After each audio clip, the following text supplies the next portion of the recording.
Our house is on fire. I am here to say our house is on fire. According to the IPCC, we are less than 12 years away from not being able to undo our mistakes. In that time, unprecedented changes in all aspects of society needs to have taken place, including a reduction of our CO2 emissions by at least 50%.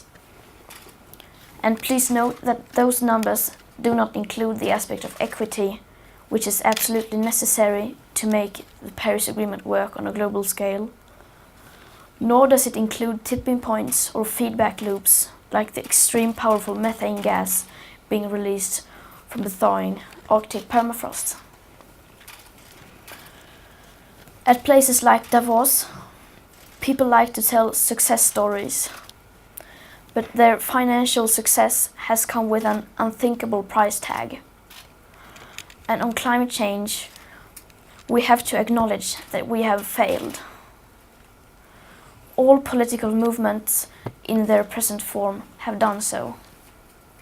And the media has failed to create broad public awareness. But Homo sapiens have not yet failed. Yes, we are failing, but there is still time to turn everything around. We can still fix this. We still have everything in our own hands. But unless we recognize the overall failures of our current systems, we most probably don't stand a chance. We are facing a disaster of unspoken sufferings for enormous amounts of people. And now is not the time for speaking politely or focusing on what we can or cannot say. Now is the time to speak clearly. Solving the climate crisis is the greatest and most complex challenge that Homo sapiens have ever faced. The main solution, however, is so simple that even a small child can understand it. We have to stop the emissions of greenhouse gases. And either we do that or we don't. You say nothing in life is black or white, but that is a lie, a very dangerous lie. Either we prevent a 1.5 degree of warming or we don't. Either we avoid setting off that irreversible chain reaction beyond human control or we don't. Either we choose to go on as a civilization or we don't. That is as black or white as it gets. There are no grey areas when it comes to survival. Now we all have a choice. We can create a transformational action that will safeguard the future living conditions for humankind. Or we can continue with our business as usual and fail. That is up to you and me. Some say that we should not engage in activism. Instead, we should leave everything to our politicians and just vote for change instead. But what do we do when there is no political will? What do we do when the politics needed are nowhere in sight? Here in Davos, just like everywhere else, everyone is talking about money. It seems that money and growth are our only main concerns.